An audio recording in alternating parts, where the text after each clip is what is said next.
بسم اللہ الرحمن الرحیم۔ اللہ کے نام سے شروع جو بہت ہی مہربان اور نہایت رحم کرنے والا ہے۔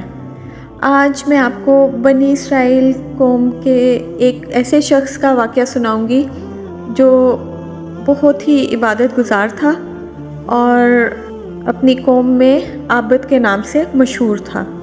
تو اس عابد نے ایک دفعہ دیکھا کہ بنی اسرائیل کے کچھ لوگ ایک درخت کی پوجا کرتے ہیں۔ اسے یہ دیکھ کر بے حد غصہ آیا۔ وہ گھر گیا اور اس نے کلہاڑا اٹھایا اور درخت کاٹنے کے لیے چل پڑا۔ ابھی وہ کچھ دور ہی گیا تھا کہ شیطان انسانی صورت میں اس کے سامنے آیا اور کہنے لگا، بندہ خدا، تم یہ فضول کام کیوں کرنا چاہتے ہو؟ اس درخت کو کاٹنے سے تمہیں کیا حاصل ہوگا؟ عابد کو اس بات پر سخت غصہ آیا۔ اس نے کہا کہ میں یہ بات ہرگز برداشت نہیں کر سکتا کہ یہ گمراہ لوگ اللہ کو چھوڑ کر ایک درخت کی عبادت کریں۔ شیطان میں اور اس عابد میں سخت بحث شروع ہو گئی اور وہ بحث اس قدر بڑھی کہ آخرکار دونوں گتھم گتھا ہو گئے۔ چند لمحوں میں شیطان گر گیا اور عابد اس کے سینے پر چڑھ بیٹھا۔ شیطان نے جب اپنی شکست دیکھی تو کہنے لگا، ہم دونوں آپس میں سمجھوتا بھی کر سکتے ہیں۔ تم اس درخت کو نہ کاٹو، اس کے بدلے میں وعدہ کرتا ہوں کہ روزانہ 2 دینار تمہیں دیا کروں گا اور وہ دینار روزانہ تمہارے سرہانے کے نیچے مل جائیں گے۔ ان سے تم اپنی ضروریات پوری کرنا اور غریبوں کی بھی مدد کرتے رہنا۔ اس بات پر عابد راضی ہو گیا اور درخت کاٹے بغیر واپس آ گیا۔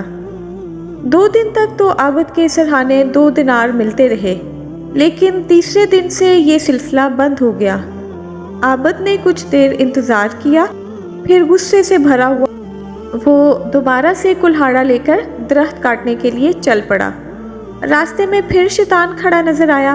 شیطان نے پوچھا، کہاں جا رہے ہو؟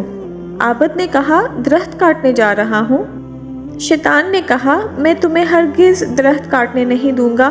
وہ دونوں ایک بار پھر گتھم گتھا ہو گئے، لیکن اس بار شیطان نے عابد شخص کو چت کر دیا اور اس کے سینے پر چڑھ گیا اور کہا، اگر تم نے درخت کاٹنے کا سوچا بھی تو میں تجھے جان سے مار دوں گا۔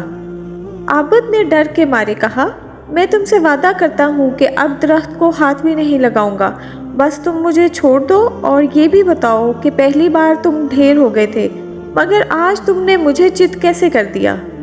شیطان نے کہا، پہلی بار تم خدا کے لیے مجھے درخت کاٹنے سے روک رہے تھے۔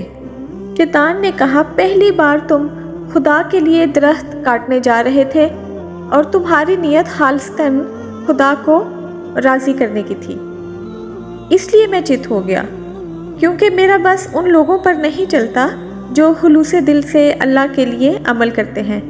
مگر اس مرتبہ تم اللہ کے لیے نہیں نکلے، بلکہ اس دفعہ تمہارا سارا غصہ اس لیے تھا کہ تمہیں دینار ملنا بند ہو گئے تھے، اس لیے تم ہار گئے اور میں جیت گیا۔ وہ عبادت گزار شخص اپنی لالچ پر بہت ہی پشیمان ہوا اور پھر اس نے سچے دل سے اللہ تعالیٰ سے توبہ کر لی۔ تو اس سے ہمیں یہ سبق ملتا ہے کہ جو انسان خدا کو خالصتاً خدا کی محبت میں خدا کو خوش کرنے کے لیے کوئی کام کرتا ہے، شیطان بھی اس کا کچھ نہیں بگاڑ سکتا۔